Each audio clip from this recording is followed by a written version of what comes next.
You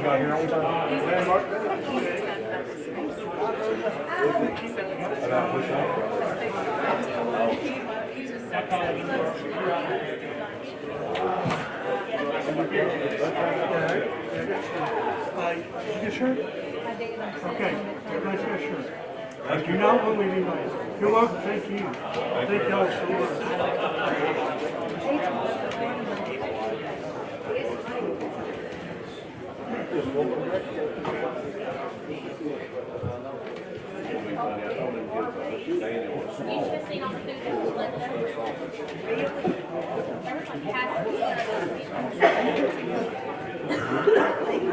Right on.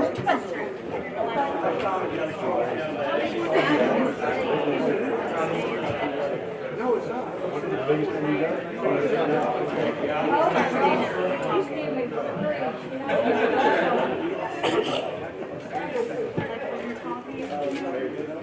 No, I mean, like, you know, when we're in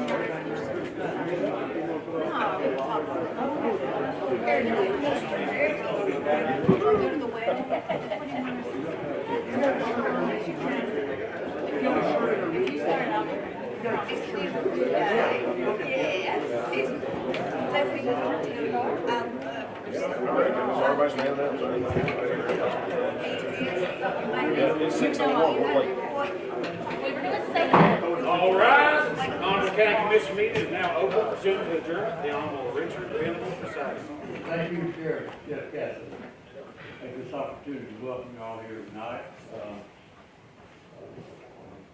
Certainly an important holiday time of the year, and it's great to see a good crowd here. So we will begin as normal with our invocation by Commissioner Larry Crawford. Commissioner Crawford. Let's bow for prayer, please. Lord, it is with grateful hearts that we come before your throne this evening, thanking you for this time of year that we got to celebrate. And we know it's not so much about the gift and the giving, but it's about the giver of the gift. And for that, we give you thanks. Bless this time that we have together and conduct the business for our county. In Christ's name I pray. Amen. Amen. Sheriff Cassidy, would you lead us in the pledge to our flag? Attention, salute, pledge. I pledge allegiance to the flag of the United States of America and to the republic for which it stands, one nation, under God, indivisible, with liberty and justice for all. Thank you. You may be seated.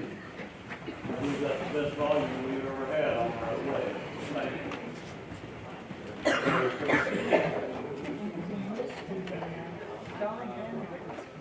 Madam Clerk, it looks like our members are in their seats, so we will take the roll.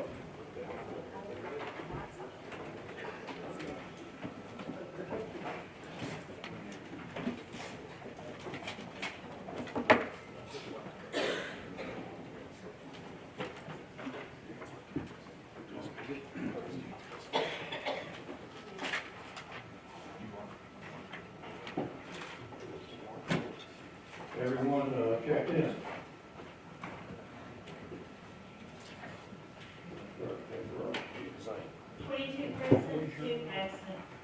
Thank you.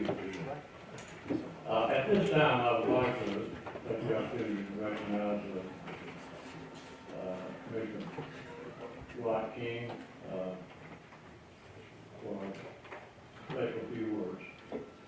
Dwight, you're recognized. Thank you, Mayor. I just want to, if you haven't heard, Tuesday morning, we lost John McCamey to a long battle. John was a former commissioner here, former mayor, and baseball coach, long-time teacher at Mary Hughes and Sullivan East. He was my health teacher at Sullivan East, and he was very involved with the school. He was wanted to help get the turf on the baseball field. In fact, he donated the money to do that.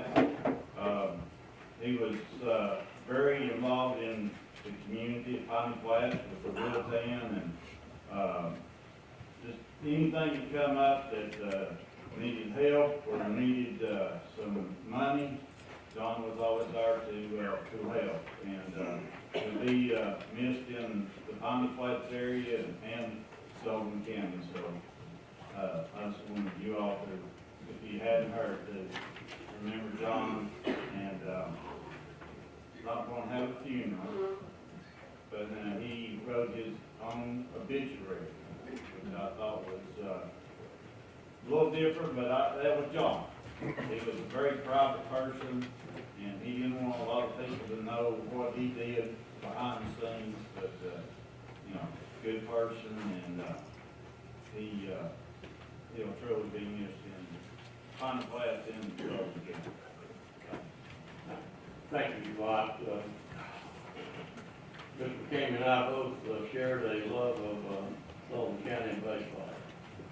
And unfortunately, flown into him spring training one year. And so that was an annual trip for him. Tom was a great mayor of Sullivan County. And pictures of them all over here, and they'll remain there. Thank you a lot. Next up are our guest speakers, proclamations, recognitions, and presentations. And Ms. Haley Griffin, are you here?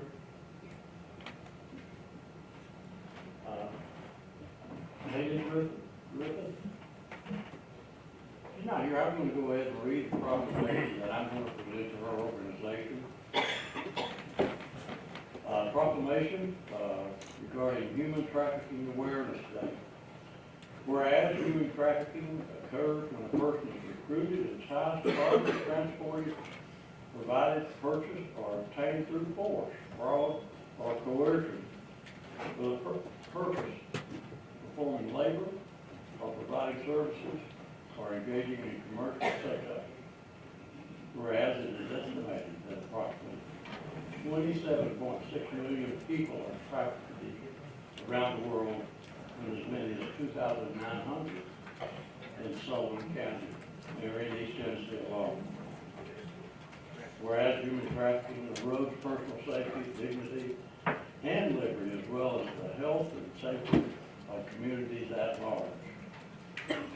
Whereas human trafficking does not discriminate based on age, sex, race, color, or national origin, but is, however, grounded in the inequitable conditions of relationships that identify and disproportionately affects vulnerable individuals and marginalized communities.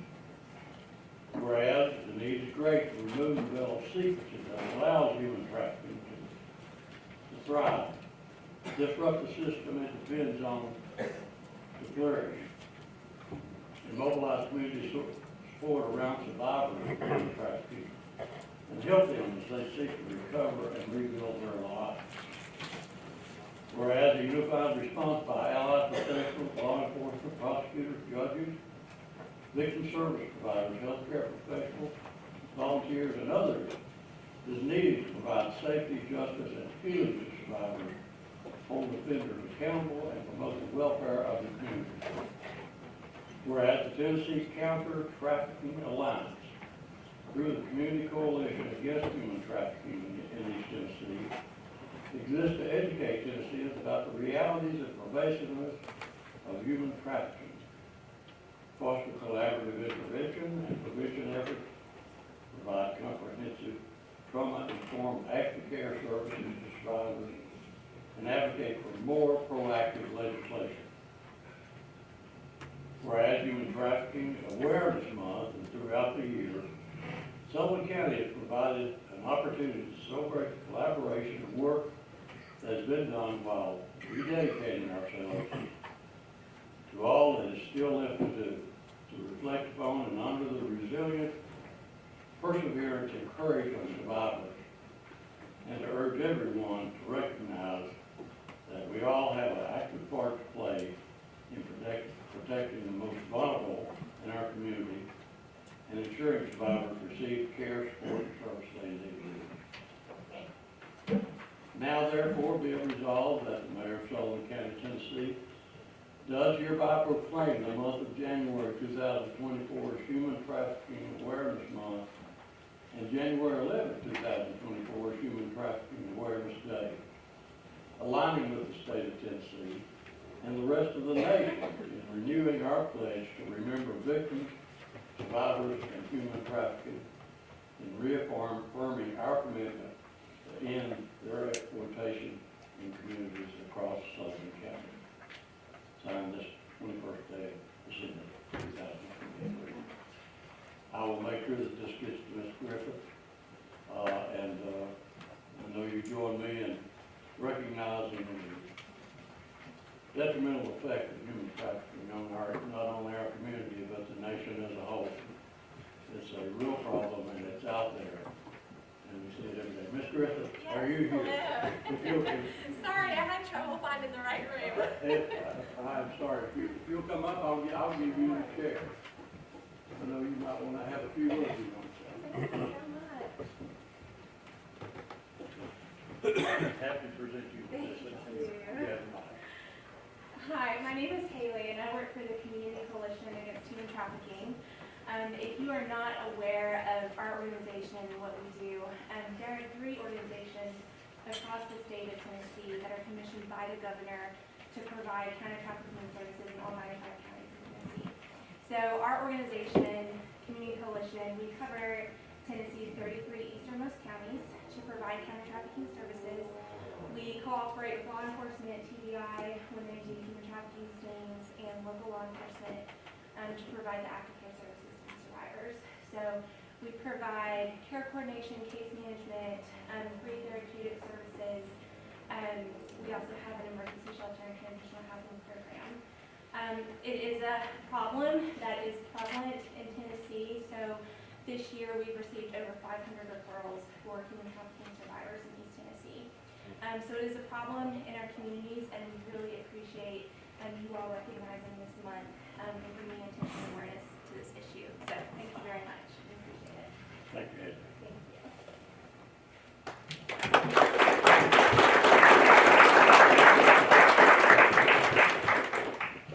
Thank you. We had a little trouble finding our building, and we're pleased to make the effort. This time I'd like to recognize Mr. Clay Walker, the Executive Director of the Network Partnership for Great Time here.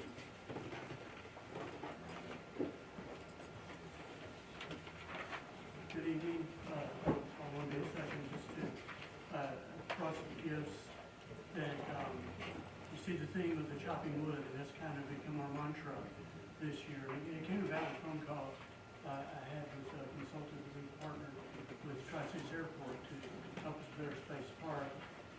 We're just talking about the regular rigors of this chopping wood. It's something we've said in economic development throughout the years, and just haven't really escaped my natural for the past several years. It was renewed and brought that up to the board, and they just took to it because our board understands something.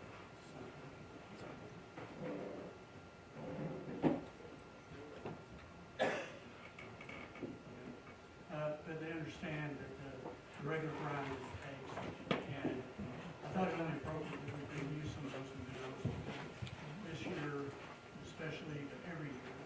This board is right there beside us, keeping our axe in hand, keeping it sharp, and we appreciate you. And I'll be here next month for my record, but I just wanted to stop by and wish you everyone a Merry Christmas and tell you thank you so much for what you did this last year. Thanks, Clay. Next up, we have a presentation by one of our own, Travis. Travis, you want to go to the well? Over the well. That's good.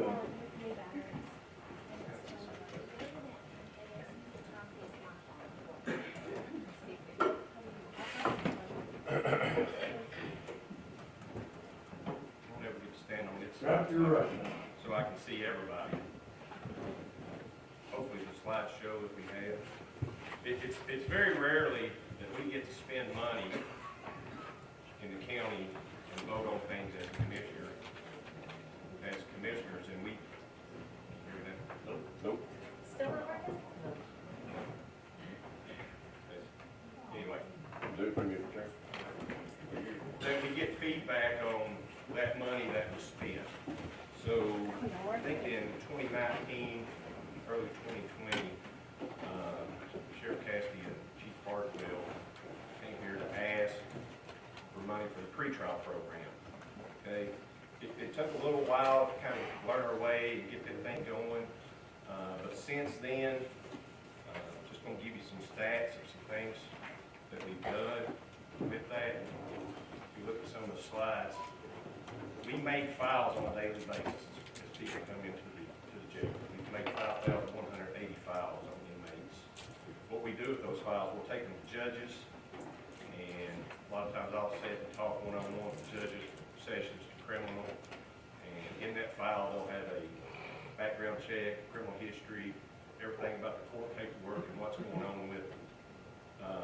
We've been able to get out 1,402 individuals out of jail on the pretrial. We've done 496 rides to court and probation. Many times in court, you'll hear an excuse, I didn't have a ride. We don't get that excuse anymore, we give you a ride. So we've helped a lot right there. We've completed over 3,400 home visits. That's where people that can't come to us, don't have a ride, might be even homeless. We go to them. Approximate number of days out of jail, 183,805. That's a pretty staggering number. That's totaled up over probably mid-2020 up to December of this year. That's how many days we've kept inmates out of jail. Next slide. This is actual. One thing that pretrial does is we deal with a lot of medical issues. We're able to, like I said, go talk to the judge, say we've got an inmate that's in the hospital from an overdose to attempted suicide, for whatever the cause may be. This is seven actual inmates, several actual bills, and on the average cost, you're looking at $54,000 plus. Next slide. Here is just this, I've got this from Christy Fraser Medical. This is just some of the average costs. If you were to go to the ER, an average cost is $8,000 per person. You know, out of those 77, you know, if they were seen in the ER, we're looking at a total of about $1,600, $16,000. It's pretty staggering. I'm not going to sit there and read it. These, no names, no numbers, these are actual ER bills. You see up the upper right highlighted. Next slide. And the next slide. Pretty self-explanatory. We're able in pretrial to help with a lot of these. This right here, no names. This is an actual medical bill of an inmate that we were able to get out. He was actually in there for attempted second-degree murder. We placed an ankle monitor on him. Myself and my officers would check on him anywhere from 2 to 4 times a day. And that was the cost savings that we were able to save the sheriff department and the county by putting him on his own his own insurance. I asked Christy to send me a little something of what she thought we've done for medical. She felt like the best estimate between as much as $10 and $11 million. Is that actual? A big estimate, but pretty staggering. Next slide. We deal with a lot of mental health. Go back one slide, please. Logan. Logan was a young man in Bristol, Tennessee. I came in contact with him in the jail.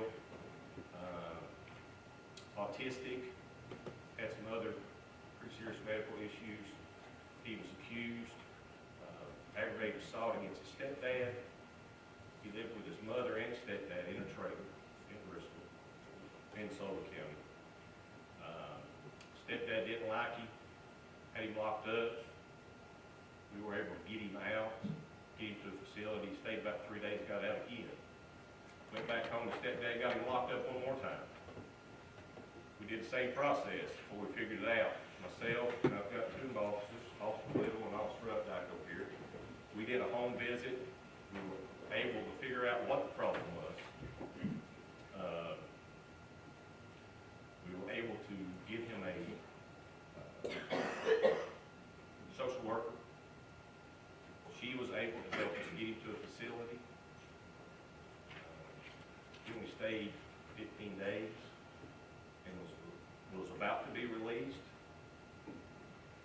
Officer Little stepped in and got him declared, not sure the exact word, he was endangered or whatever. The state took custody of him. They placed him in the Johnson City Hospital on 10-care insurance. He stayed there 9 weeks before they could find him a facility, which was in Athens, Tennessee. In that 9 to 10 weeks, Officer Little checked on him every day, got in contact with his real dad.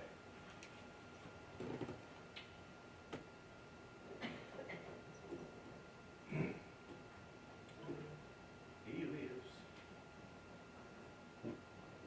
He currently lives in Athens with his real dad right now. Next slide. That is our office. That office measures 9 by about 26. There's a total of 10 people in there. When one person walks through, everybody moves their chair so the other person can get through.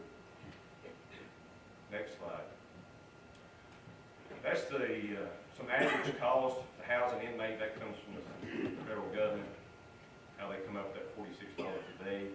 Just a little bit. We've been able to get out over 1,400 people on pre-trial, and that's 183,000 plus days. Pretty impressive, I think. Next slide. Any questions? Any questions for Commissioner Harrison? You're recognized. How many are currently out on the fruit problems? When I left today, there was right at 340 out. Just do some quick math for you on this. It's impressive. The $46 a day, that's $8.4 million just in savings of the daily outside the medicals. That's impressive. So, thank you for the report. Any other questions? Attorney Street, Dan, you're recognized. Thank you, Mr. Chairman. I don't have any questions. I wanted to brag on Commissioner Ward and the officers that work on this program and the sheriff. This program was really started to try to keep the population down in our jail, which keeps bumping up against 1,000. I checked today, we're at 899, so we're under 900. But you know, a lot of this pretrial stuff gets beat up across the nation about who they're letting out and who they're not. But until we get that new jail bill, I'd like for you to realize that this is about keeping our population down more so than it is a political effort. But back to the reason I wanted to speak. The Sheriff's Department started this program from scratch. There was not such a program. And in 3 years, Yes, sir. we went to today, there's 350 thereabouts. And the numbers he just showed you are staggering at what it saves. 184,000 man days in jail have been avoided with this program. You know, if you just think about it, there's 340, I believe he said, out today. There's 900 in over there. If you add that, you put them back in jail, that's 1,250. We would be, there's no way we can handle 1,250 without stacking them on top of each other. We're in a bad way with our jail, and we're going to have that fixed as soon as we open the doors to the new jail. But back to the point, they've done a great job, worked hard, and they keep getting more. The numbers keep going up. We were at, I can remember when we were at 9, we had 9 people out on pre-trial. and it just keeps going up. So they've done a great job, and saved this county a lot of stress and money. Thank you.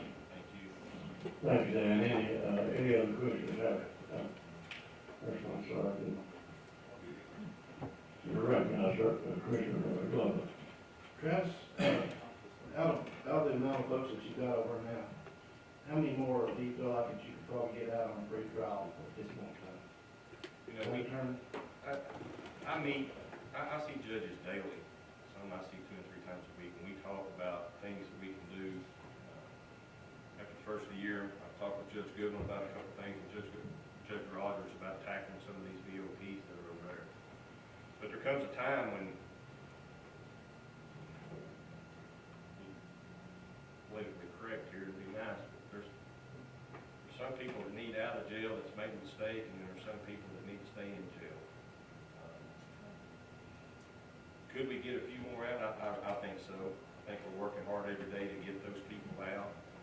But when people come into the jail, it's not just, some of those tricky ones are not just one charge. You know, you think, well, he come in on a PI. That's true. But he's got to hold out in Bristol, Virginia, and Washington County, Tennessee wants him, and Carter County's got a BOP for him. Kind of throws everything out of whack, but all we see is that public intoxication. Or we'll have a BOP violation of probation, but he's got several other warrants. That makes it a little bit more difficult, but I think there's always room to grow. I've talked with some local pastors and churches. You know, there's a problem in this area, homelessness and drugs. I think if we can fix some of those problems, I think it'll help some of our problems over here. It's not just, you know, I can put my finger on one thing. It's several things that we've got to fix some of those people. I mean, we find them places to live. I'd say we got 20 plus that are homeless. They're homeless. I know of one, I'm not gonna say where, but he lives in a pen under a bridge. But he's not in jail. Well, I want to tell you, I'm impressed with what's been given brought in here, Shoulders, and what y'all done with the funding that we provided for y'all too. You know, it's an honor to stand up here. When we started this, we made trips to Knoxville, Chattanooga, and some other places, Memphis, to ask questions of some programs that were beginning. And I take great pride that now those people are calling us and saying, hey, what do you guys do? I think Zane was in on this meeting with TCI down, I think we were in Chattanooga. We're talking. I think Mr. Crawford was there. And he said, I don't know what Sullivan County's doing up there for a pre-trial, but y'all need to get on board. Talk to that man right back there. So it feels good to know that I've got a good team behind me. You know, got a couple guys that support me tremendously. So we've done a great job for Sullivan County, and I feel like it's only going to get better. So You and I talked a few days ago about growing and doing some neat things. Would you like to talk about what you'd like to do in the next little bit to make this program grow? I think I touched a little bit on trying to fix some of this homelessness problem, some of these drug issues. I've spoken to some pastors. We've got some guys that want to come up and teach some classes. We've spoken to the unemployment office. They're willing to come up and teach class on resumes and applications. And even one day a week coming up and meeting about jobs that are available to people. But as you can see in that office, I don't have no room for it. I can only grow with what I've got. You know, having somewhere bigger would be nice. What we've tried to do is get rid of that stigmatism of those people think I'm coming back to jail. I come back to jail or come see us. It causes us an issue. Me and the mayor, we've spoke quite a bit about another place that don't look like jail or the sheriff's department. I think that would help the numbers a little bit. I know in the last year, we figured up yesterday, last year our success rate in getting people through the system is about 80%. It's right at about 79, 80%. So it's working, and it's only going to get better. I think Thank you. Thank you. Thank you. Travis, just stay there just a minute. This subject actually came up when Commissioner Moore visited with me, and as most of you know, our public defender is vacating the building, the state, at least the public defender building, from the county, and he's vacating that office, and he notified me that a little over a month ago. And of course, Commissioner Moore was aware of that and came and said, I could really use some more room. And we got to talk about the program, and I said, gosh, county commissioners just love to hear you, Travis, because we got a great storage cell. And this is something that the county commission funded. And so that's why I invited him here not to tell you the story. But we're working hard to get Travis more room for his program, and we'd love to see it expanded when we can. Of course, county mayor has to juggle a little bit on buildings, and I told Travis, I said, we're that close to being able to do that. That's a building that we've, I don't know how many years it's been there. We started the public defender program in 1990, when I was in the General Assembly, as a matter of fact. And I think it's been there since then, but we're going to work with the commissioner and the sheriff's department and see if we can't find a better place, because as Travis said, psychological effect, and it's extremely important that they keep contact with these people out there. They need the support, we need the reassurance that they're doing what they should, and reporting there is different than reporting in the jail. So Travis, thank you for preparing there. Well, I'm impressed. Thank you. And I think the commission would love to see other successful visitors in which you spend your money, and spend the taxpayer money. So, thank you. Thank you, Mayor. Okay.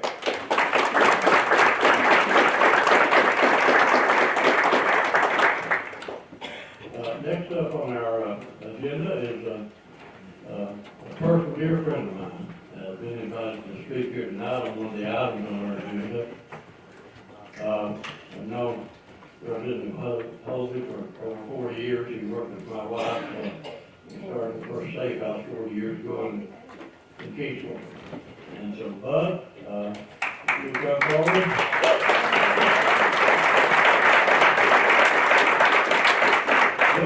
Welcome to the real house, Bud. Yes, sir. Bud Halsey. Yes, sir. Thank you, Mr. Mayor. Thank you, my friend. I said, I thought that Mayor Venable, who was a state representative for several years, is the smartest representative I know. And I don't say that lightly. I really do mean it. And I appreciate the opportunity to be here. I was told that you wanted me to be here to answer any questions about this bill that you're considering running a resolution on, and should I hold my comments till you have questions about it, or? Well, we won't consider the resolution right now, but Commissioner Means, of course, did invite you here to talk about that, and if you'd like to talk about it, we'll have the discussion on the bill without it actually being on the floor. So, okay with you, Commissioner Means? We'll wait until we have the resolution. Well, without objection, we can move to the resolution section of our agenda if no one objects. And Commissioner Means, I can recognize to introduce the resolution now. We need public Is there any objection to that? We don't public comment. We did a public comment. Public comment. You want to have public comment first? We have to. Okay. Well, Bud, if you don't mind staying with us, we'll recognize you and we'll move item number 8 to the head of the calendar when we consider resolution. I thought it'd be short, but I didn't realize it'd be that short. Thank you. So we'll look forward to that afterwards. Next item on our agenda, appointment. There are none this month. So next up is the approval of commission minutes from the previous meeting. Have a motion by Commissioner Gardner, second by Commissioner Crawford, to approve as adopted. Any discussion, corrections, or additions to the minutes from the previous meeting? Seeing none, we're ready to vote. Before it opens, cast your vote on approval of the minutes of the previous meeting. public, there's a web address, and you can look at those minutes at your leisure. Everyone voted. Anyone wish to change the vote? Madam Clerk, take the vote. 22 yes, 2 absent. Have received the necessary majority, the minutes are approved as adopted. Next up on our agenda is the approval of notary public.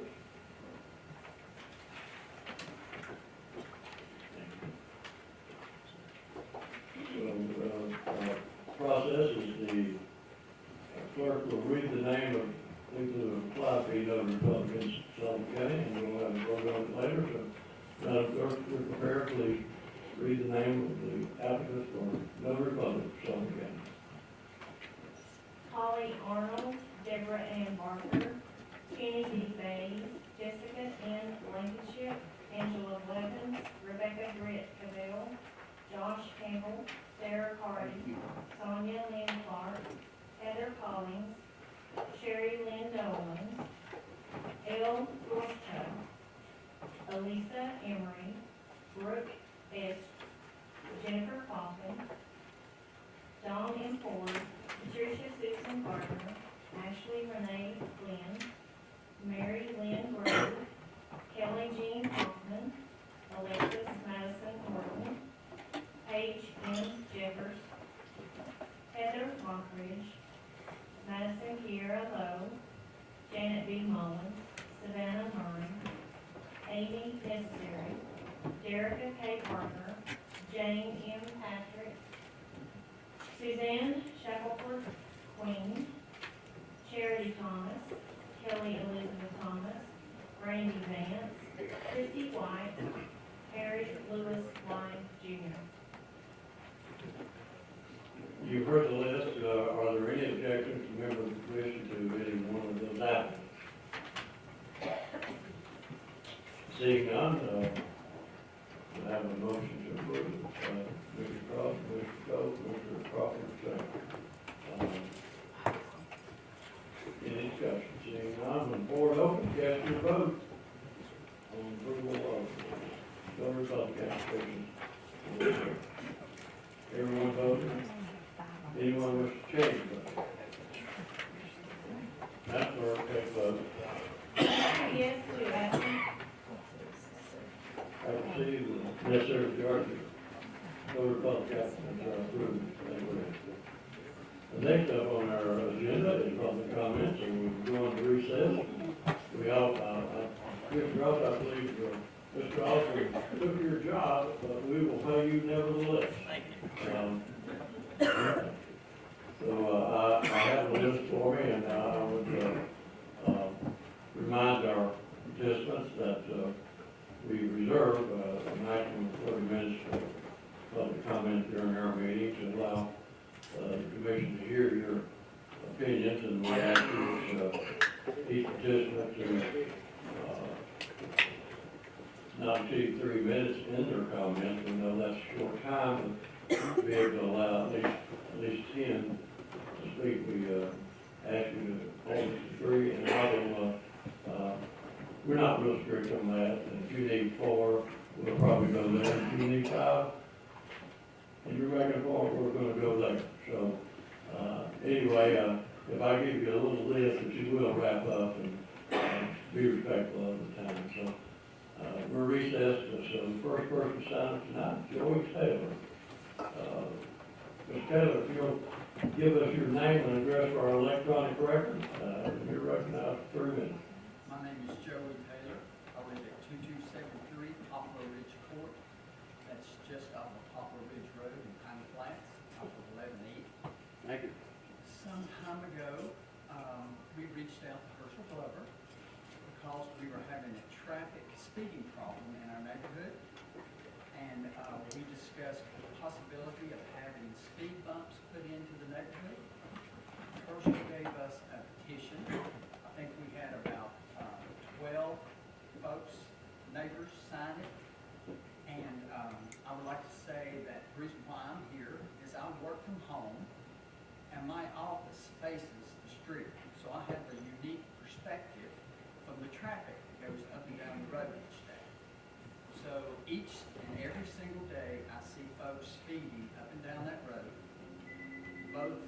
both people that live there and, of course, because of the increased number of delivery people, a lot of delivery people speeding up and down that road.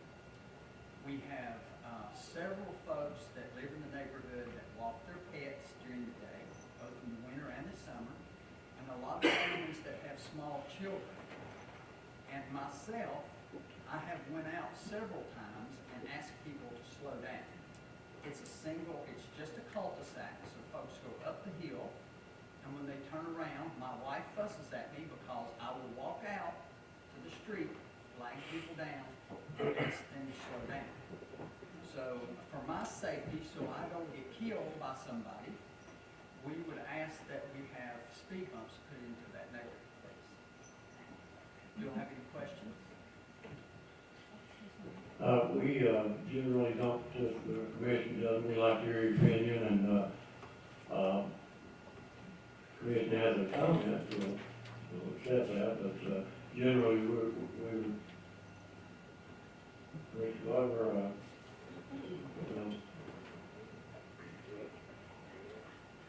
you take up his time, go right ahead. We've been in contact with each other several times, and another neighbor that we've talked to several times. Commissioner Murray sent some folks up from the highway department. I think we monitored the traffic flow, and then we got some speed limit signs put up. So Commissioner Murray's been working with us on that, and I think he'll be getting back in touch with us probably right after the holidays here, and we'll discuss where we're going to be after the first year on this. Scott's back there at the back, Commissioner Murray for the highway department, and I did speak to him about this again there the other day, and that's what our game plan is at this time. So if you'll bear with us and let us get through the second part of the study right after the first year, and we'll see where we're at on the speed. Thank you for the opportunity to come out and speak. Thank you for coming. Thank you, Mr. Davis. And we got all that in 3 minutes. Is that a battery issue? No, it's on with new batteries. Thank you. I just wanted, I had something. Thank you. Thank you, Dennis. Microphone is another good as we like. The next person on the list is Curtis Davis. Davis, welcome. Give us your name and address. My name is Curtis Davis. I'm at 2241 Poplar Ridge Court in Pine. I want to thank the mayor and the commission for hearing us tonight. As Mr. Taylor had already addressed, we do have an issue. There's only approximately 20 homes in our cul-de-sac neighborhood. We have had actually 2 close calls that I'm very aware of, where we have little toddlers that are playing with their parents in the street. We have a blind hill in our neighborhood also. And the last thing that I want to see on the news is Sullivan County didn't do anything to rectify speeding in a neighborhood, and now there's a child there. Right, so I just ask the commission and the highway department to please consider our request to put some traffic calming devices in our neighborhood. Thank you. Thank you.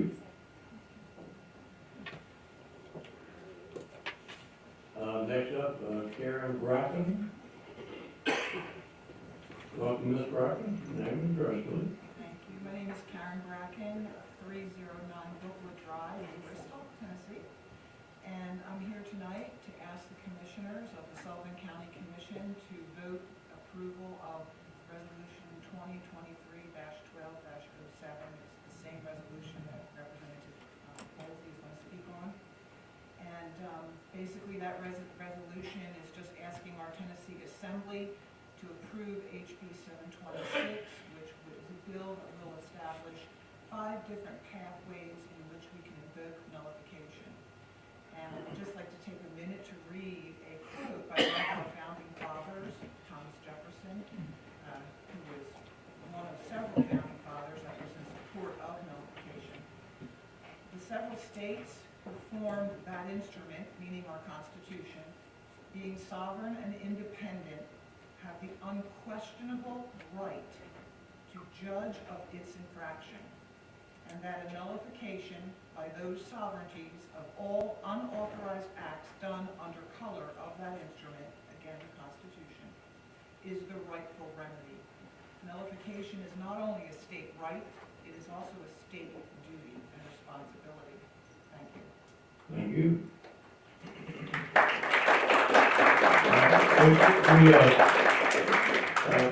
We know that certainly those of you in the audience want to encourage and agree with, but let's do the applause down, because then that'll bring on booze also. And we try to keep things even here, so we appreciate people's opinion and you come and share with us, but if you take the good part, which is the applause, you gotta expect the bad part, which is booze. Let's don't have any of those. So thank you, Mr. Kraken, for being here. Next up, Reverend Lyle Hill. Reverend Hill. Welcome. Thank you. My name is Reverend Lyle Hill. I'm 2321 High Lowry Road in Kingsport, Tennessee. Honorable Mayor and Commissioners, thank you for allowing me the opportunity to speak this evening. And I too want to address the resolution for state sovereignty. For many of you that know me, I want you to understand that I am speaking this evening as a citizen of Sullivan County, down in my official capacity as the State Director of Convention Estates. All right, so I am speaking as a private citizen. I want to thank the Commission for recognizing that we have a problem with federal overreach. All right, and recognizing that not only the state, but our own county and city commissioners and aldermen are responsible to the citizens of their county to see that our constitutional rights are protected. You all, by bringing this resolution forward, are letting the state know that you support a bill that is being brought forward by one of the state legislators. I've known Representative Halsey for quite a few years now. We've had many discussions about states' rights. I am a huge supporter of state rights and our Constitution. The problem, folks, is not our Constitution. Our Constitution is just fine. It's the interpretation of the Constitution and federal overreach. A lot of times when I speak to groups, I show the difference. We all have our pocket Constitution that we lovingly hold in our pockets, and then we have this monstrosity that is the Constitution annotated, that is used, and it has every precedent that has been come in through our courts that have added to the Constitution. The judicial system was set up by the founders to be the least oppressive, not the most, and it has become the problem. The problem with nullification, folks, is the people, the citizens.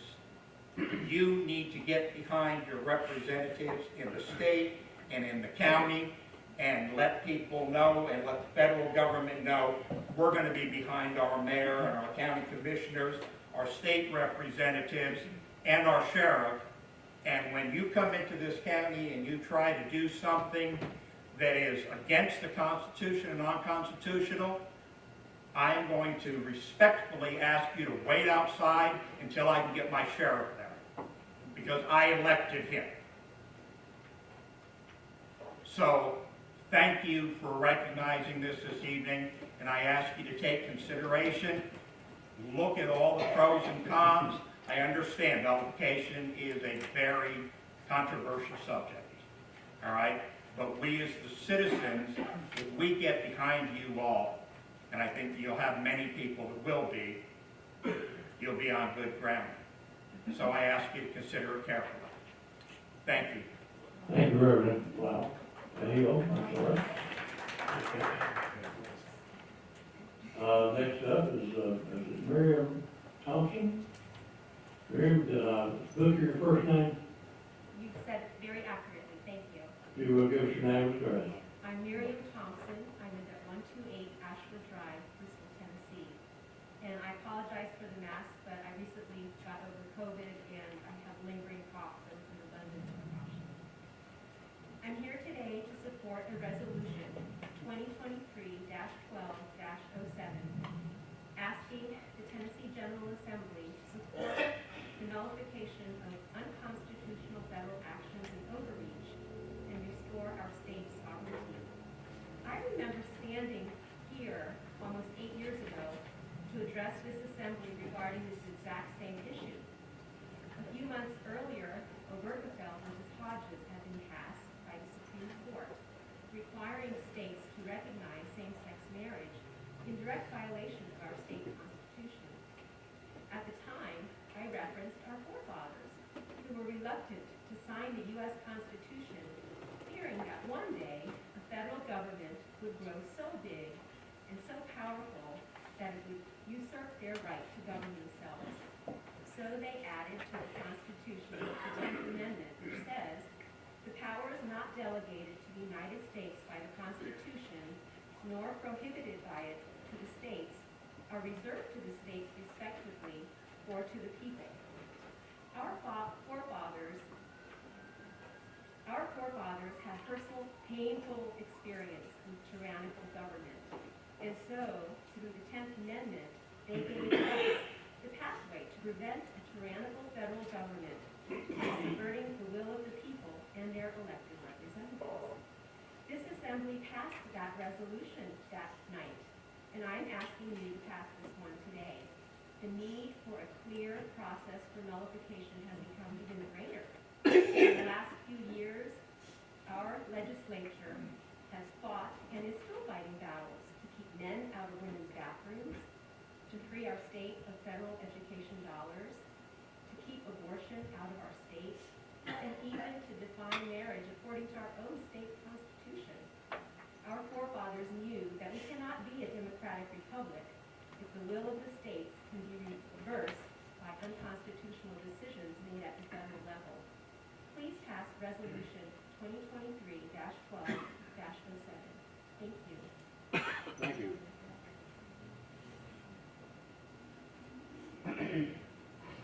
Next up, Donald Thompson.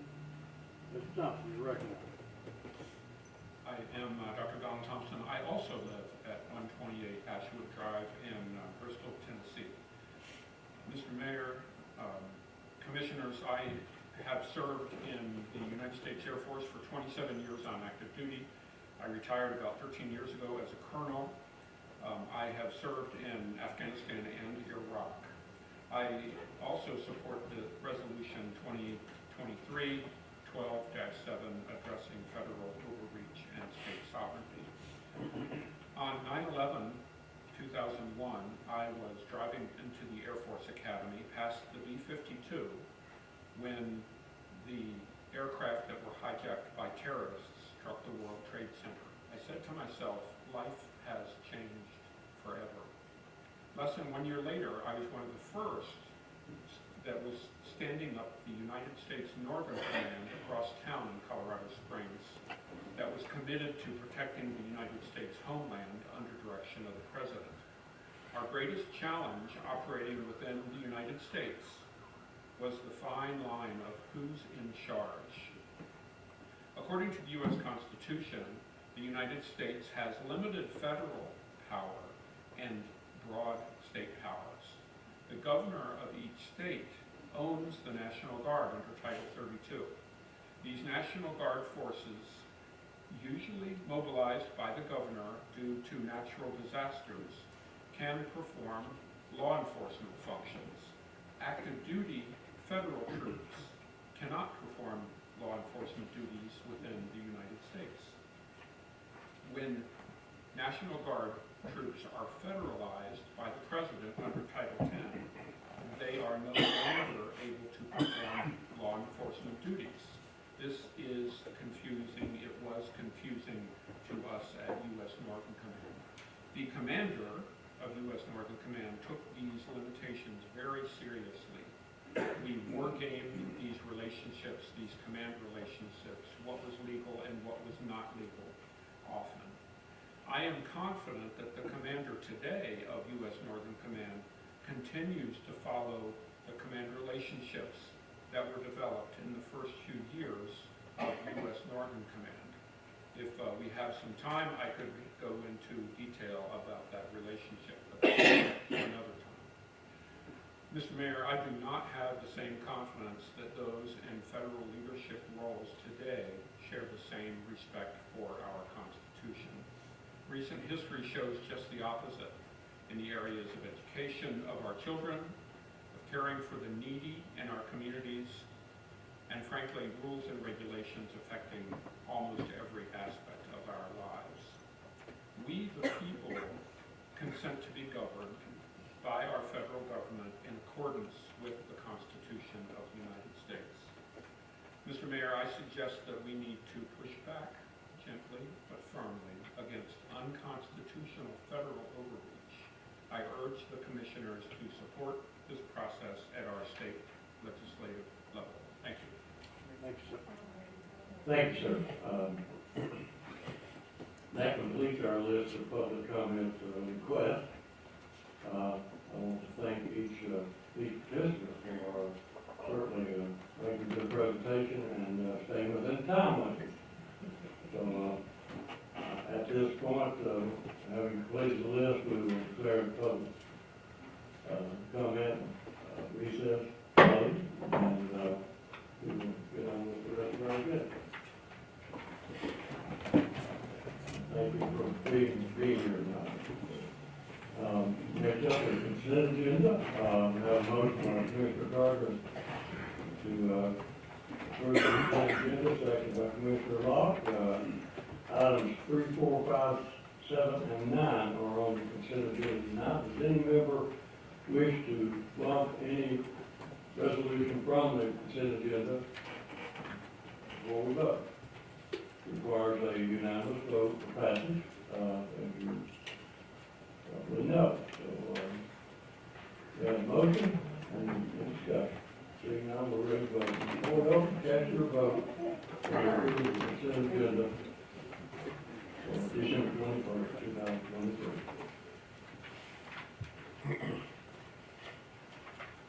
Everyone voted? Anyone wish to change the vote? Madam Clerk, take the vote. I'm sorry, I didn't catch who made that motion. Who made I'm it? sorry, Commissioner Gardner, second by Commissioner Long. Thank you. The vote is 22 yes, 2 absent. I received necessary majority to the agenda is adopted. Next up, our resolution agenda under old business. Item number 2, Commissioner Iverson. You're recognized on item number 2. Yes, sir, Mayor. I'm actually going to give a short reason, but I'm withdrawing the item. Had a couple people ask, so I figured at least make it clear. In this request, we had gotten together last year's nonprofits and thought that the process was cumbersome, and so some of the changes have happened now. All the nonprofits are going to go through the administrative committee, which is great, and then we're hopefully going to get together and say this is the amount of money we'll spend and let them do that. So we pretty much got everything that this resolution was about, but I am going to withdraw it. I just want to give a short reason why. Without objection, item number 2 is withdrawn from the commission. I believe if I'm correct, next is item number 6, and that's Commissioner Iverson. You're recognized again. Thank you, sir. Item 6 is just asking for an actuary study.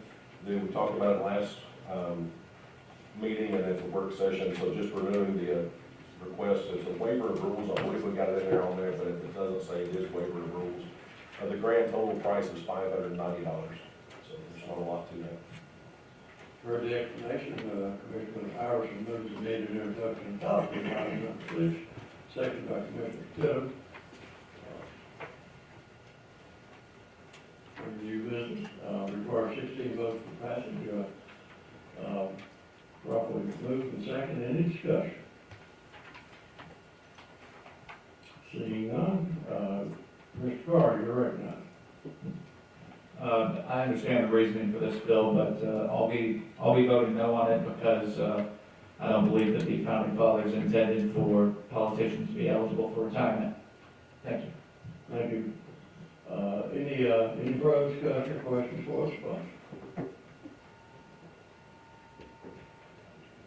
Seeing none and no one on board, we're ready to vote. The board hope to cast your vote on item number 6, requires 16 votes to pass.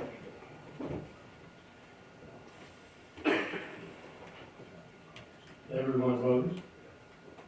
Anyone wish to change their vote? Madam Clerk, cast your vote. 21 yes, 1 no, 2 absent. Have received the necessary majority, item number 6 is adopted. Next up, item number 8. Commissioner Meade, when I saw that close to the, I didn't move it to the top, so we're ready for item number 8. You're recognized on item number 8. Push your button, microphone on. There you go. You're recognized. Thank you, Mr. Chairman, and thank you, Representative Holte, for taking the time out of your already busy schedule to come here, and thank you to the people for coming and using your voice. You all did exactly what we were supposed to do, that we are the people. So I won't bore you all with any more. This isn't boring to me. This is actually very exciting to me. This is simply just to restore state sovereignty. I had a quote by Thomas Jefferson I was going to give too, but Ms. Bracken covered that. I do believe Congressman Harshberger is of the same mindset and is striving to do this in Washington. This just helps us fight on the state, county, and very local community for the people, and helps us to do that more effectively. I'll defer any questions you may have to Representative. Mr. Meade moves for immediate introduction and adoption of item number 8, second by Commissioner Vanover. And we have with us Representative Holte, and we have first question from Commissioner Butler. Commissioner Butler, you're recognized. And we are in recess to hear Commissioner Holte. Then on the state level in Nashville, why do you feel like you're getting pushback from them on this resolution? Thanks for the question. And can I clear something up while we're doing that? If you read the editorial in the paper today, the paper, of course, has every right, if they disagree with me, to tell me they disagree. I just wish they wouldn't do it so sarcastically. But in that editorial, they said that this bill last year failed in the House and failed in the Senate, and that's not correct. It did fail in the Senate. I got it through the first committee in the House, and before I could get to the State Government Full Committee is when it failed in the Senate, so I withdrew it, because there's no sense in running it if I don't have a House sponsor in it, a Senate sponsor to fail in the Senate. I think lots of legislators we've been programmed our whole life to believe that the federal government is supreme, and the Constitution is not supreme. I mean, we have slowly been conditioned. It wasn't like that the first 150 years, but we've been conditioned that way. Another great fear is, and you always hear it come up, and it came up in the paper today. Well, if you try to notify something the federal government tells you you're going to do, you might lose federal money. I'm not so sure of that, but we've been conditioned to believe that. And I'm not so sure that the federal government can do that, selectively punish you with funds because you didn't do something, or because you bucked against what they did. But I think that probably is an overarching worry that a lot of state representatives and senators have, is they're going to, somehow we're going to lose federal money if we buck up against it. The question I've got too is Commissioner Meade just brought up that Congress Lady Harshberger is supportive of this. Would you have not felt like it would have been better and stronger for our Congress across the state of Tennessee to take this to national, not national, but to the federal level and get it passed there, and then bring it back down to us, or it would have more teeth, because looks to me like we're on the different end of the public. Well, the federal government's never gonna pass a bill that restrains the federal government. They would never do that. This is a whole issue dealing with states and state sovereignty in the 10th Amendment. And by the way, my bill doesn't make the legislature do anything at all. The state already has a right to nullify. My bill doesn't make them nullify. My bill says if you're gonna nullify, here's 5 ways to do it. And that's all it does. It sets out the steps of how you accomplish this. So, yeah, this is a complete state issue, and it deals with the problem of what does a state do when the federal government acts unconstitutionally, and it's an onerous thing to their people. And by the way, you swore the same oath I swore. I mean, if the federal Supreme Court is going to be the arbiter of what's constitutional and what's not constitutional, that's not what the framers believed at all. But if they are, and they're the only people who can tell you if something's constitutional or unconstitutional, then why in the world do all of us take an oath of office? Why does the rest of Congress take an oath of office? It's unnecessary. And if the federal Supreme Court is the ultimate sovereign, then you don't even need a constitution in one regard, because they're completely sovereign. But this just deals with states on what a state's supposed to do. And by the way, nullification is not new. This has happened through time in America. Back when you had Congress in 1798 passed an act, they got mad because people were speaking against the president and against Congress. And so they passed a sedition act that said people cannot speak against the president and they cannot speak against Congress. And that's where this quote came from this lady, when she said, because Jefferson and Hamilton both, in the Kentucky and the Virginia Resolution, and the counteraction against that, that's where those quotes came from. And they said the only thing a state can do like this, when this is blatant overreach by the federal government, is to nullify it and say we're not doing that here. It happened again in the Slave Fugitive Act in 1850. Congress passed a bill, and there was a financial benefit to capturing a slave who had escaped and getting him back to the former owner. But Congress passed a bill on that, making that a financial benefit to do it, and that you had to do it. And 13 states nullified that bill. Michigan nullified it and said if any federal agent tries to enforce that in the state of Michigan, they're going to be charged with a crime of failing to give due process, and you will serve 5 years in prison. That's what the state of Michigan did. Has any other county across the state of Tennessee passed this? I know that Jefferson County passed a resolution just like this. Yeah, I think some others are looking at it or talking about it, but I don't know. But let me give you one more about nullification not being new. And I'm past 3 minutes, aren't I? I'm sorry. No, we're in session. You're fine, but we're like that. In the last 10 to 12 years, you have to understand, when the framers wrote the Constitution, in Article 1, Section 8 of the United States Constitution, they listed 18 things that the federal government had a right to mess around in. The best way I can explain it is they said, here's your little garden, federal government. It's got 18 things in it, and that's all. That's all. Everything else in this big, huge garden out here belongs to the power of the people in the states. And they said, here's your garden with 18 things, don't come out of it, and don't come over and hoe in our garden. Well, that played good for the first 150 years, but slowly the federal government has gone way past these 18 things and began to encroach on states and states' abilities and enforcing rules and regulations that are way outside this 18 things that they had a right to do constitutionally. So, what are states supposed to do? Well, this bill, like I said, doesn't force anybody to do anything, but it sets up 5 ways to accomplish it if the legislature decides to do it. Thank you, Commissioner Glover. Commissioner Akers, you're recognized. Thank you, Chairman. Thank you, Representative Holsey, for being here and all that. Thank you for giving us all this information to read. Found it really interesting. You made some notes and you pretty much answered one of my questions.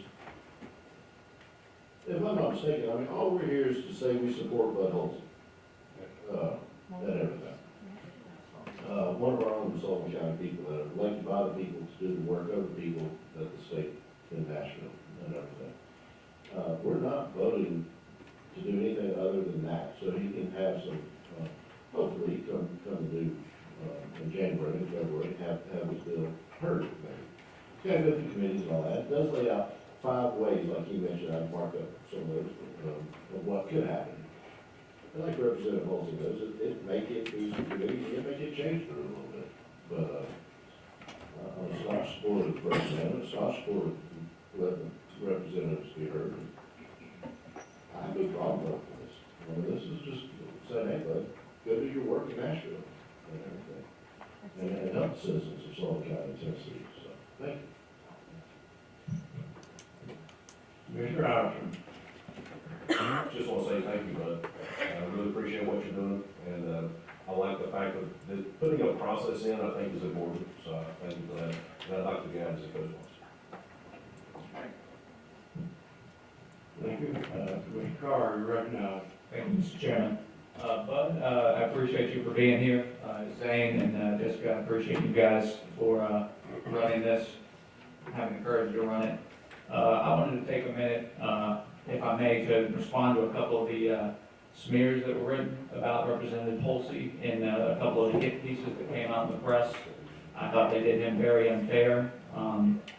They essentially accused him of, and basically completely missed the intent of his bill by basically saying that this was intended to attack the rights of citizens and nullify them, take them away. That is not the purpose of his bill. The purpose of his bill is to protect the citizens of Tennessee from unconstitutional government overreach, such as, for instance, the Patriot Act, which spies on citizens in the state of Tennessee without a warrant.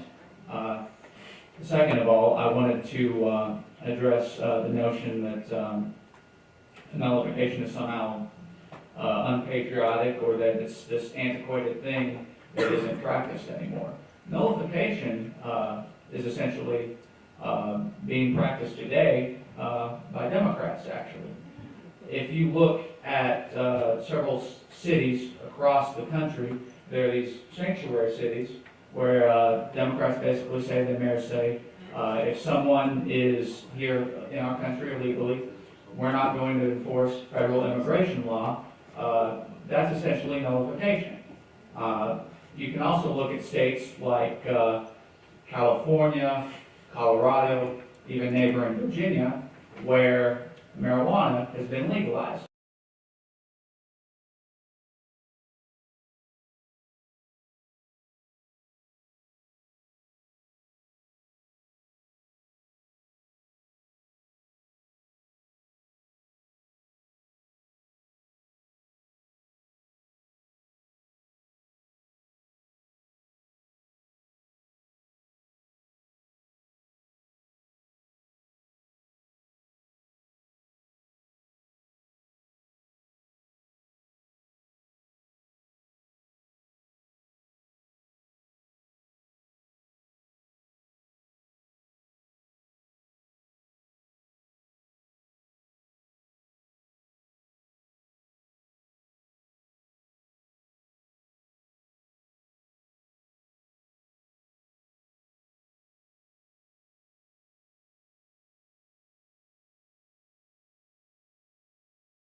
to me personally, is when you look ahead, right here in front of us in the future here, there are some very, very dangerous, scary, looming things come against us.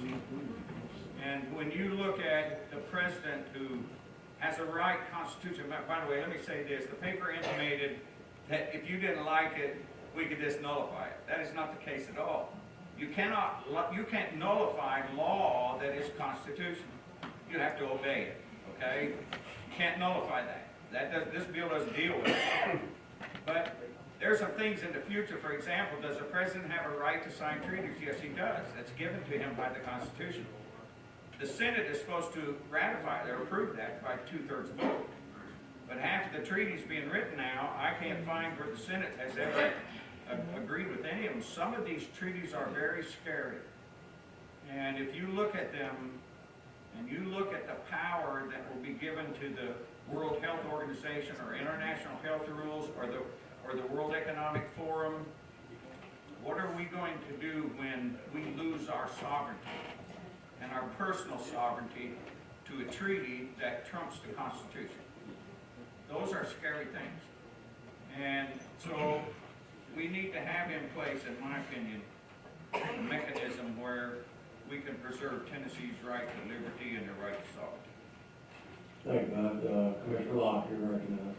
Thank you. Bud, thank you for taking time out of your day to come up here. You gotta consider the source, when it comes from media or social media, newspaper, a lot like to write without, getting the facts. You're strong, I'm strong, and together, this body will be strong for the people who elect us. And thank you again for coming up here. Thank you. May I say one other thing?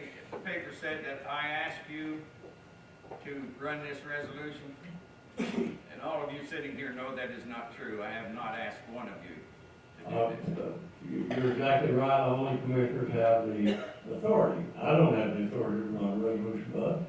Only our commissioners do. Okay, we got Commissioner Jones. You're recognized. Representative Wilson, thank you for your stand on the Constitution. I appreciate it. Thank you for coming today. I would ask that the sponsor of the resolution add everyone to the resolution as a co-sponsor who votes in the affirmative. Okay, yes, I would like that. Without objection. Without objection. I believe the board is clear, Bud. Thank you, Representative. Appreciate your. I just wanted to say this is the tip of the iceberg. I didn't read that article today. I don't know who wrote it. No one, Mr. Holsey did not do that. I happened to be at a Constitution class and happened to realize that he was the one who ran that, and that's how that happened. But I wonder if whoever wrote that article even read the bill, because it had nothing to do with whatever. So just remember, the government was set to protect men from criminals. The Constitution was written to protect men from the government, and that's why we have veterans. It's a beautiful. We live in a beautiful place. So I would ask that you support to restore state sovereignty. Commissioner renews her motion for immediate introduction and adoption, seconded by Commissioner Vanover, and those voting in the affirmative will be shown as sponsors. The board is clear. Any further questions? I'll ask one more time. Seeing none, the board opens. Please cast your vote on item number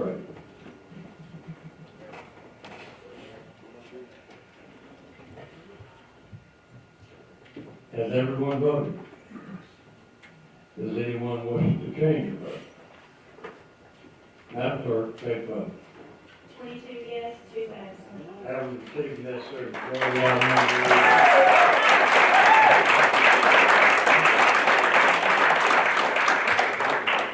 I'm sorry, out of order. Item number 8 is adopted. And if I may have a form of personal president, I appreciate you all being here tonight. It's a very important issue to your county, your state, and your country. It'll be interesting to me to watch this address. we're in our 243rd county commission, and this is the first county commission that thought this is something that they should act on. So, again, thank you all for the audience for coming, and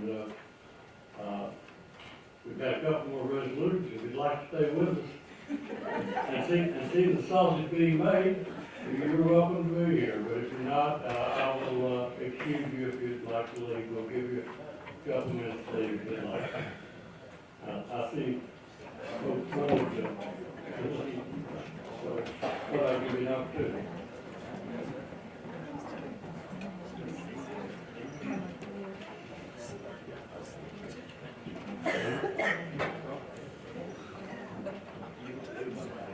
Okay, next up, item number 10.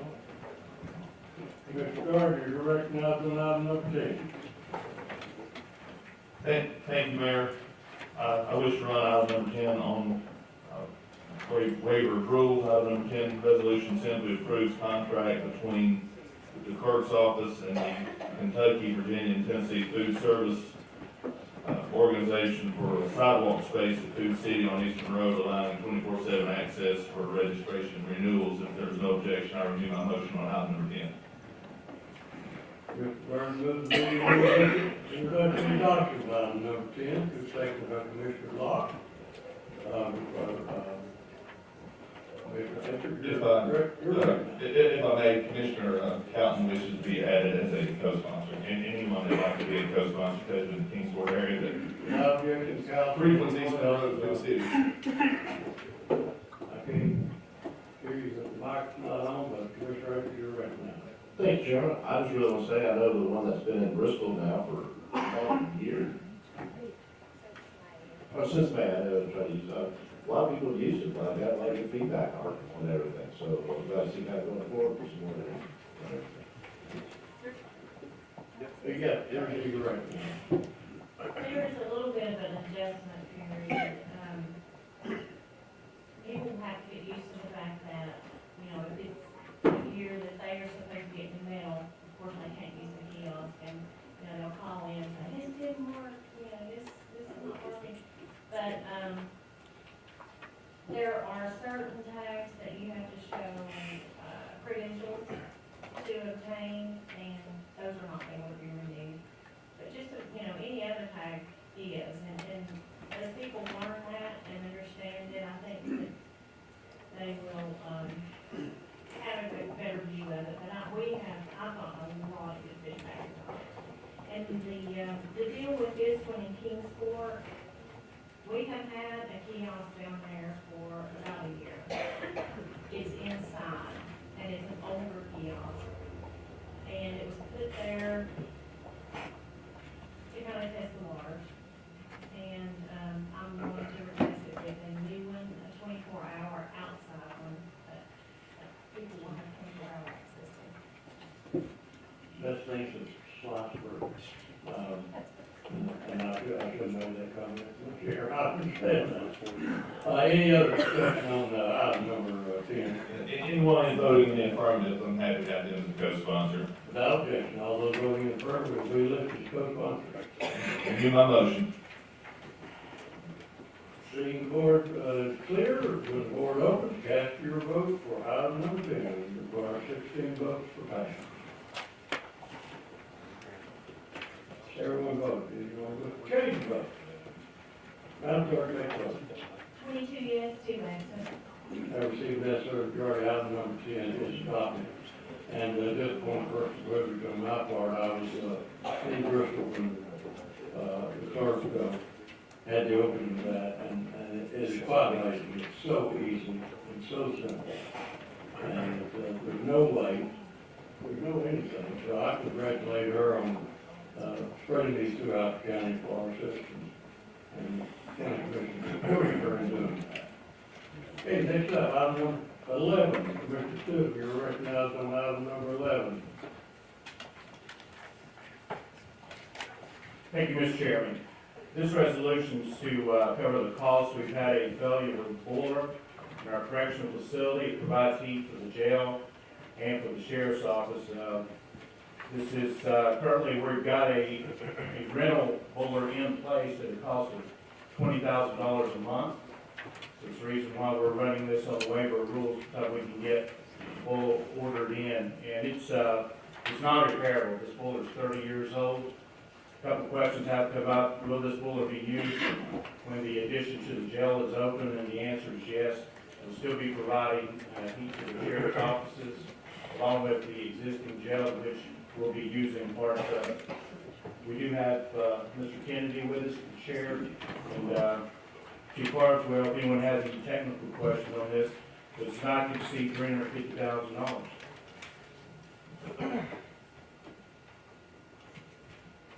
Okay, any questions, Commissioner Still moves from introduction and adoption of item number 11. Second, Commissioner Gardner, any questions? Okay, I got you. First one. You're right. Sheriff, would you come up a minute? Look, everybody say, oh, Sheriff coming up and love her. Me and him's buds now. He's sitting. Just told him I hate calling Bud Holsey after all that good speech, and now I have to come and to get a boiler to heat up my jail, so it's a failure in both ways, Herschel. Well, the other night at the accident, they put Bud last, so nobody went following, so. No. When I called you up, I watched everybody's expressions, and I said, You just want to do that just to see the expression.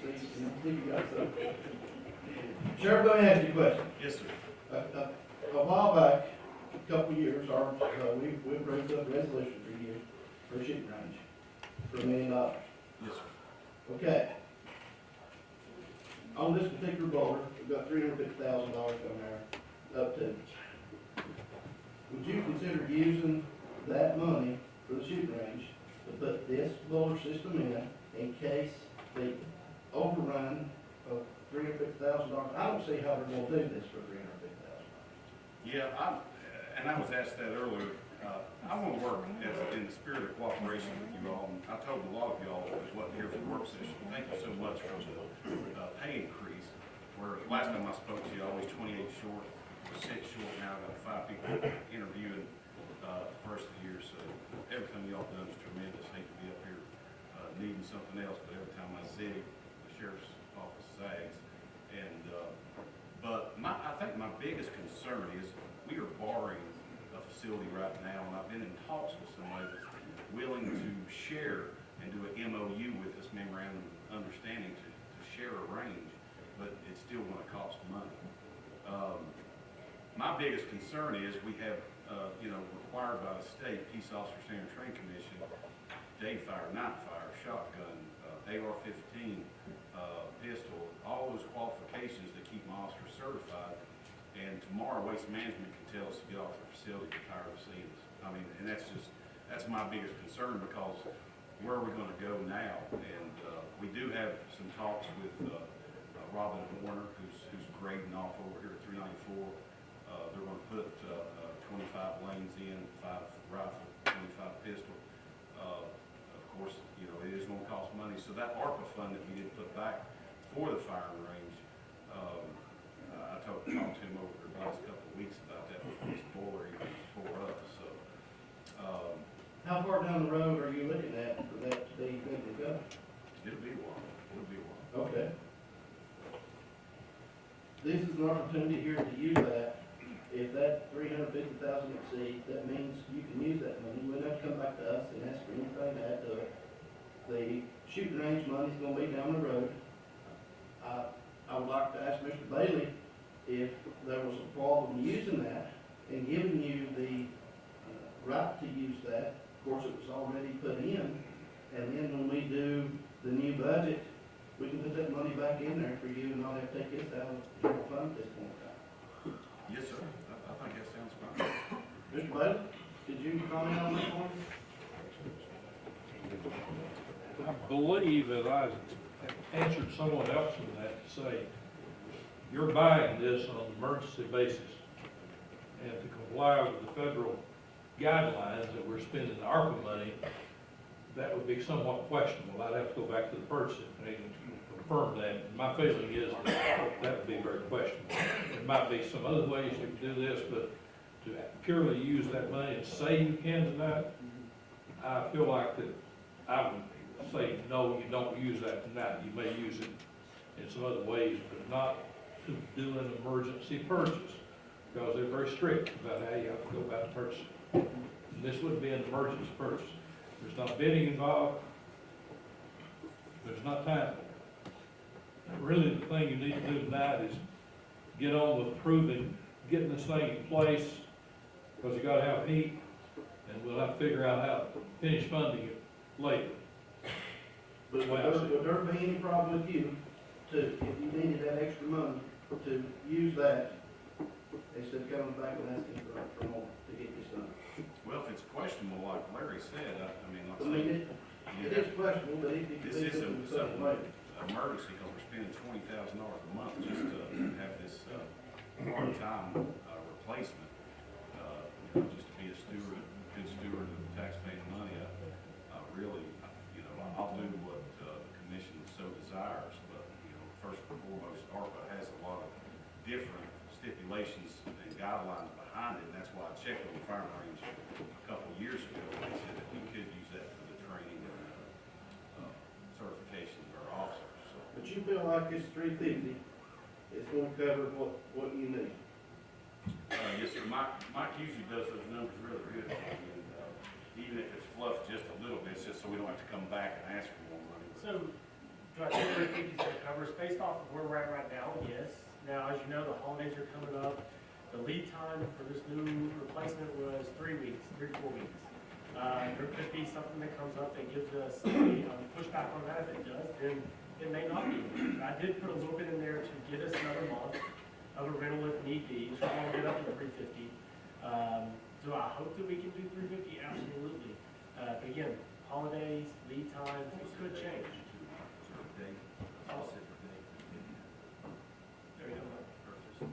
No, he wants, as far as the actual replacement, he needs it as soon as possible, because he's right now not moving forward with that. He did buy the rental on his own, so we're going to reimburse him plus sales tax, because there's not enough time to do with the purchasing and everything else for the rental, so he's not going to obviously go out and buy the replacement. So I did get with Chris today. Chris said if we get this approved tonight, she'll be making contact tomorrow so we can get this started now. Because every day is one more day towards having to do another month or prorated amount each day for a rental. So I do think we have enough, and again, we may be coming to you guys in 2 months once everything's finalized and ask for more. This has been buffered to hopefully get us through. If that happens by that time, Larry, you think we would know something on the other? Pardon? If that happens to you, if they have to come back, would that give us enough time to find out on the ARPA money if we could use it for that? We could study that further, but my gut feeling is you're going to initiate it now if it turns out to be. So it's an effort, but my feeling is that as long as you do it on an emergency basis, you can't do it. I may be wrong, purchasing agent, I can decide that, but that's my feeling. Mr. Howard, you recognize? I guess my only comment would be that, we're dealing with a lot of boilers on the school department right now. All across the county, we're putting in HVAC systems. Some of those, the shortest, we were actually just amazed, the shortest we've had recently was 240 days. So we have some of these bidding coming in 600 days. And I'm just amazed that you're thinking you're gonna get something done that fast. And if you're getting something done that fast, when do you get that contract working on schools? Because we're getting something completely different than what's happening over there. I've been speaking with Ray Mutter, and since this is really essential, we got 1,000 inmates over there, and we gotta get it, it's an emergency, I mean, we gotta get this done. He was able to tell me they were able to locate, I think, one in Texas and one in Nashville. They don't do one big boiler anymore, so they've got those two, and he told me that they could hopefully get it within 3 weeks and get it scheduled. So I was surprised too. I know me and Chris Davis had talked about it. So I don't know if he could do that just any time, but that's what he told me he could do. We're talking talking about finding a place to put students because we're gonna have to shut down schools if the boards are going. So I mean, we're having the same issues, but We don't 8 months is still where we're at. Yeah, I agree, but I'm still, it's amazing it's happening so fast, so. But, you know, this is the only county building in the county that's operating 24/7. So you can imagine 30 years old and that boy, the work it's been doing. So it was bound and determined to happen under my administration. Mr. Jones. Thank you, Mr. Mayor. I talked with Mr. Hubbard over maintenance this morning, had an opportunity to discuss this with him. Mary Hughes is looking right now, they're leaking, the board inspector comes in, he'll lock it down right now, shut it down. So then we gotta find a place for the students, they're looking at churches and other facilities in that community. I'm fortunate, or glad that you all are fortunate enough to find this one. I've been working with Mr. Warner on this project over here for several, seems like years now, but, they are working with the bank right now to do the funding, on this, and I talked with him this afternoon. If we took that money out of that, $1 million is part of the guarantee on the loan for the public-private endeavor to build this firing range. They're moving along pretty rapidly with that, and this is an essential part of getting that approved. A lot of it's probably going to end up on the over $3 million total to get that built based on what's been requested, and planning and zoning requirements and some other things that have to go into that. But they are moving ahead, working with the bank right now, and that is an essential part of getting that funding put together to get that range built. That'll be the first part of that development. So, it's not only needed for our show, but there's others in this region that are having to go out and find places and do things outside of their normal way of working, for qualifications. We qualify all airport police, Northeast State, plus city. We do pretty much all your certified police officers in the county. It is, it's a huge necessity and requirement by the state. So, like I say, I'm willing to work with you, but like I say, we'll have to come back and get some money for that range or something too. So, Thanks, Sam. Commissioner King, you're right. Thank you, Mayor. You said on the board, you're taking 2 smaller boards to replace one big one. I've got a thing from Mr. Nutter, he had one boiler in stock, and the other boiler is supposed to be out 3 to 4 weeks out. Is that one boiler gonna be enough to run everything that you've got over there, or is that one boiler gonna do the office and then the other do the jail, or how does that work? The other boiler should be here within 2 weeks. Is that what I sent you last night? Yep. Okay, yeah. That's, he's got one now in stock in Nashville right there, and the other one, he's hoping to get off, they work with other vendors, just like anybody. And he's hoping to have that here within 3 weeks. That's what that 3 week is. But you can get one in, will that be? They'll get them both in at the same time, but So it's gonna be 2 to 3 weeks, maybe a month out before we get them in. 2 to 3 weeks, yeah. The thing about it, it'll be better in the future, if one of them was to fail, you could operate the other one and it would still take care of the, it would be better than nothing. I think now the practice is on the new jail, they're gonna have 3 boilers in it. They don't just do the one boiler anymore. Did we have 2 boilers there at one time and one went out and we jumped it and No, didn't get out? this boiler's been used since 1989. This is. It's never been moved. It's the same one. I don't know how it's There was lasted. another one, I think, at some point in time. this is the only one the jail has, it could have been somewhere Right, else. okay. Still, if we're looking at that, because we don't work with Mr. Bailey on the funding on this, instead of taking out the general fund, to come up with, some way that we can do this. There's gotta be a way somewhere in Sullivan County, there's gotta be some money somewhere that we can get to fix this without having to take it out of the general fund. And then we can get it paid back to you all or whatever, whether it's in your budget or somewhere else, we can, there'll be some money somewhere that we can do this with, and then we can get you paid back without having to take it out of the general fund. I don't know that we can take that out of our current budget, if that's what you're asking, and then getting reimbursed later. So definitely put us in our operational accounts extremely negative. Right now, we'd have to close out current POs that we're gonna use later, just to free up the flow of money, just to get this approved, I would assume, first off. And then we'd have to go back to purchasing and open all those POs back up later when you guys reimburse us. I think it's more of a headache than, but again, I guess it's up to Mr. Bailey, if he knows any other way of funding it. Are you willing to talk with Mr. Bailey and try to work this out for what we're doing without going into our As general long as we fund? can get approval tonight of some funding, that's all we need, because the longer you guys wait, the more this is gonna cost us.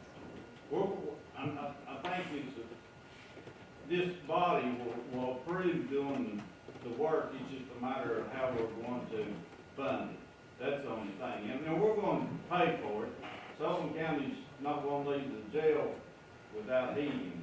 We're going to do it, it's just a matter of how you do it and where the money comes from. There is one urgency, part to this.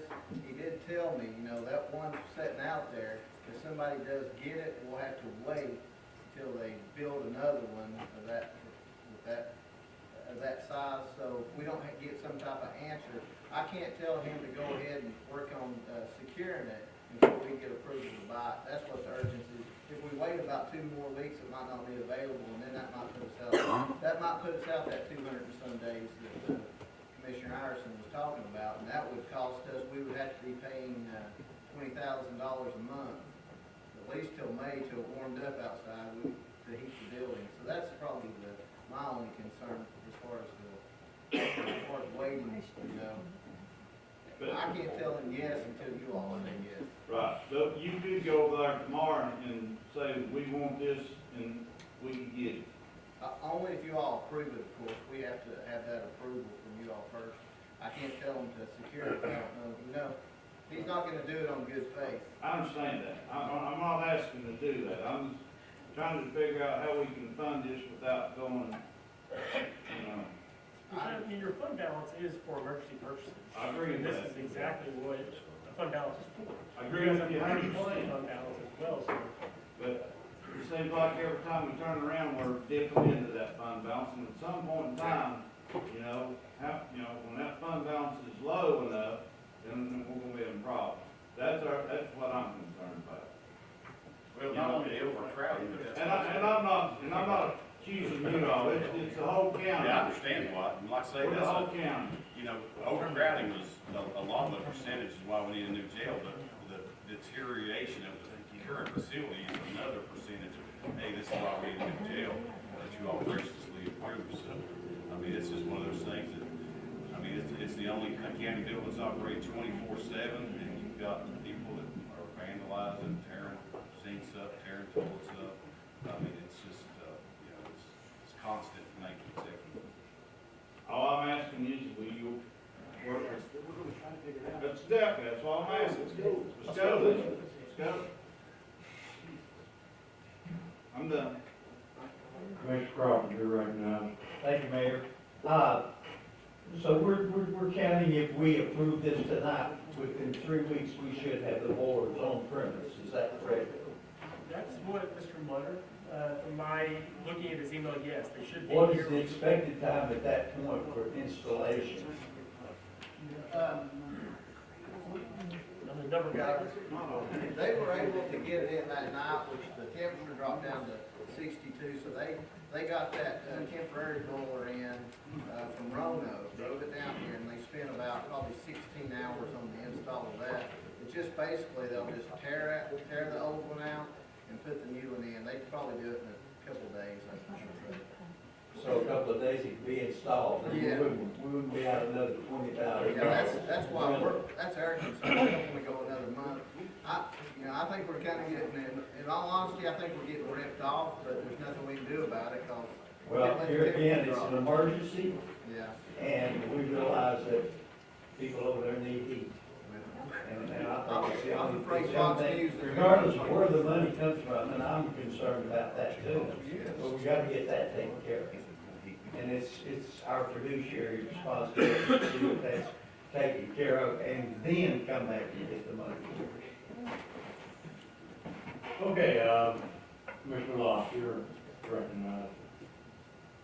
Thank you, Chair. I don't think it's a question whether we got the money or not. I know we got the money. I heard about pre-trial release division saving some money. You know, I implemented that resolution ran with this commission. And that startup cost us, I think, 1.2 million. You see what it saved us tonight, about $5.8 million. So, King, I think we got the money. Let's just vote on this thing and get it over with. Call for question. Mr. Bailey, how were you through? Call for question. Well, Mr. Bailey wanted to make a comment, I was referring to the last sentence of the resolution to answer the question. Mr. Bailey? Yes, I concur with, there should be some way of coming up with better financing than fund balance, but tonight, that's all you've really got. But I wouldn't say that you need to add that to this resolution. There's no funding source stated here, just to make it clear. And we'll work with the sheriff's office if we can come up with a better way to finance it. It's gotta be done, like I told Michael, to start with, gotta have heat. So, but the state will come to financing tonight, fund balance, and work with the sheriff to try to come up with a better way to do it. Mr. Shut the amendment to, you want to state the amendment, or Larry, you want to state it, how it should be amended? It should be funded from fund balance, until, and work with the sheriff's office, see if there's a better way of financing between now and, you know, if this comes in at $350,000, based on what I've heard, I'll be surprised. That's just how I look at it. I think we're dealing with larger problems. I'm not saying your figures are wrong, but that's probably on the low side. No, What usually is it? No, I was trying to be conservative because I didn't want to come in here and throw a large figure at you guys and scare you. And the way I did the figures so you guys know is $275,000 for the boiler. It's $24,000 for the rental now, because that includes $17,000 for the rental. We have a $3,000 cleanup fee. We have a $1,950 transfer there and back of the rental. We also had estimated cost to actually come in that night because it was an emergency. It had normal to take their guys off of other jobs. They charged us $23,900 just to install this rental. And then I added another $20,000 to get us another month out. We have until January 10th before this, or January 10th or 13th, I can't remember, until this actual renewal for the rental is like. We have called for question. Commissioner Locke called for question, Commissioner Sullivan seconded the amendment. We're ready to vote. Without objection, for call for question. Seeing none, now, the board open, cast your vote. Mr. Chairman, everyone voting in the affirmative be added on as a co-sponsor. Without objection, all those voting in the affirmative be added co-sponsors to item number 11. The board open, cast your vote on item number 11. Requires 16 votes to pass. All that, everybody voted green.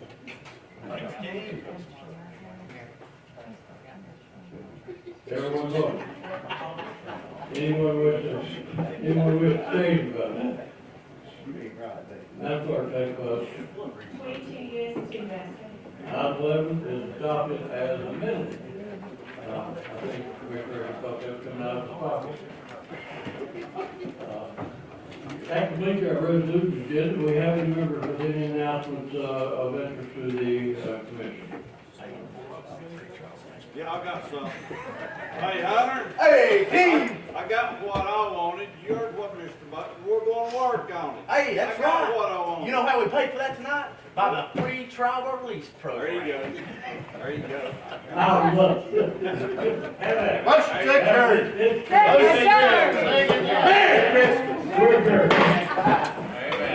Merry Christmas. Merry Christmas.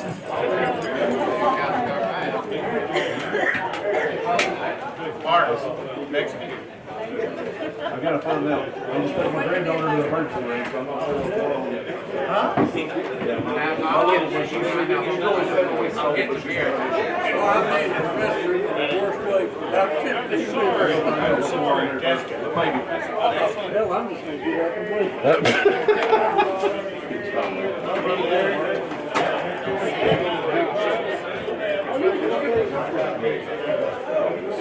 I'll tell you what.